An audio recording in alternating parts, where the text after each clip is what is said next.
আমাদের সমস্ত ভিডিওর আপডেট পেতে এখনই চ্যানেলটি সাবস্ক্রাইব করুন এবং পাশের বেল আইকনে ক্লিক করুন। অনাকাঙ্ক্ষিত স্পর্শ মানে হলো শরীরের ব্যক্তিগত অংশে যখন অন্য কেউ অযাচিতভাবে স্পর্শ করে থাকে। অনেক ক্ষেত্রে বাচ্চারা এমনকি কিশোর কিশোরীরাও এই ধরনের স্পর্শের বিষয়টা বা তাদের সঙ্গে কি হচ্ছে সেটা ঠিকমতো বুঝে উঠতে পারে না। ফলে ক্রমাগত শিশুরা এই ধরনের ঘটনার মধ্যে দিয়ে যেতে থাকে। শৈশবে এই ধরনের অনাকাঙ্ক্ষিত ঘটনা শিশু কিশোরের মানসিক গঠনে গভীরভাবে নেতিবাচক প্রভাব ফেলে। যেমন ব্যক্তিত্বের ত্রুটি, মেয়ে শিশুর ক্ষেত্রে পরবর্তীকালে পুরুষের প্রতি অবিশ্বাস বা নেতিবাচক দৃষ্টিভঙ্গি, দাম্পত্যে ও যৌন সম্পর্কের সমস্যা, কনভার্সন ডিসঅর্ডার ইত্যাদি। এ ধরনের অনাকাঙ্ক্ষিত ঘটনার প্রতিরোধে কী করবেন? শিশুকে তার শরীর সম্পর্কে ধারণা দিন। শিশুকে নিজের শরীর সম্পর্কে সচেতন করুন। তাকে জানান শরীর একান্তই তার নিজস্ব এবং তার আওতাধীন। কোন আদর কতটুকু গ্রহণ করবে বা করবে না সেটা সম্পূর্ণ অধিকার তার। যে কোনো পরিস্থিতিতে যে কোনো আদরকে সে না বলতে পারবে। শিশুকে তার সারা শরীরের বিভিন্ন অংশের শরীরের ব্যক্তিগত অংশ সহ সঠিক অ্যানাটমিক্যাল নাম শেখান।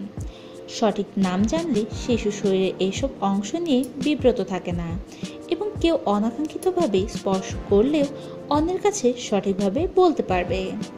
বিভিন্ন স্পর্শ সম্পর্কে ধারণা দিন। ভালো বা নিরাপদ স্পর্শ যা শিশুদের নিরাপত্তা বোধ, ভালো লাগা দেয় এবং যা বাচ্চারা আনন্দের সঙ্গে গ্রহণ করে, যেমন জড়িয়ে ধরা, হাত ধরা ইত্যাদি। শিশুকে জানান কিছু স্পর্শ ভালো না লাগলেও যেগুলো তার শরীর ও স্বাস্থ্যের জন্য ভালো হতে পারে, যেমন পরিষ্কার করার জন্য চিকিৎসকদের স্পর্শ ইত্যাদি। অনিরাপদ বা অনাকাঙ্ক্ষিত স্পর্শ শরীরের যে কোনো জায়গায় যে আদর বা স্পর্শে শিশুর খারাপ লাগবে বা অস্বস্তি বা অনিরাপদ বোধ করে বা ভয় পায়। যখন বড়রা তাকে পরিষ্কার করা, ডায়পার পরিবর্তন, গোসল করানো, বাথরুমে নিয়ে যাওয়া, শৌচ কাজে সাহায্য করা বা স্বাস্থ্যের চিকিৎসককে দেখানো, বাইরে অর্থাৎ প্রয়োজন ছাড়া ব্যক্তিগত অংশ, বুক, নিতম্ব, ঠোঁট ও যৌনাঙ্গ স্পর্শ করবে। যে আদর করার পর ভয় দেখানো হয় বা অন্যের কাছে না বলার জন্য বা একান্ত গোপন খেলা হিসাবে বলা হয়। অনাকাঙ্ক্ষিত স্পর্শে শিশু কি করবে? শিশুকে স্পষ্টভাবে জানান বড়দের, যত কাছেরই বা পরিবারের গুরুজনই হোক না কেন, কোনো আদর শিশুর অস্বস্তিকর লাগলে যেন সঙ্গে সঙ্গে মা বাবা বা অভিভাবককে জানায়। শিশুকে আগে থেকে আশ্বস্ত করে রাখুন। এরকম ঘটনার ক্ষেত্রে সন্তানের নিরাপত্তার বিষয়ে আপনি সবসময় তার পাশে আছেন। কোনো আদর শিশুর কাছে ভালো না লাগলে তাকে সরাসরি ও দৃঢ়ভাবে না বলতে এবং ওই মুহূর্তে সেখান থেকে সরে আসতে শেখান। কোনো ব্যক্তির আদর শিশুর কাছে ভালো না লাগলে পরবর্তীকালে কখনোই ওই ব্যক্তির সঙ্গে একা না থাকে। কোন বয়স থেকে শিশুকে জানাবেন? ঠিক কোন বয়স থেকে শিশুকে নিরাপদ বা অনিরাপদ স্পর্শ নিয়ে কথা বলবেন তার সঠিক কোনো ধরাবাঁধা নিয়ম নেই। সাধারণত বলা যায় যে সময় থেকে বাচ্চা আপনার কথা বুঝতে পারবে তখন থেকে বলা উচিত। তবে বলা যায় মোটামুটি 2-3 বছরের থেকেই, বিশেষত বাচ্চাকে যখন অন্যের কাছে একা ছাড়বেন তখন থেকে বিষয়টা নিয়ে অল্প অল্প কথা বলা শুরু করা উচিত। সন্তানের অভিযোগে আপনার প্রতিক্রিয়া। সন্তান এ ধরনের অভিযোগ করলে সর্বোচ্চ গুরুত্ব নিয়ে তার কথা মনোযোগ দিয়ে শুনুন।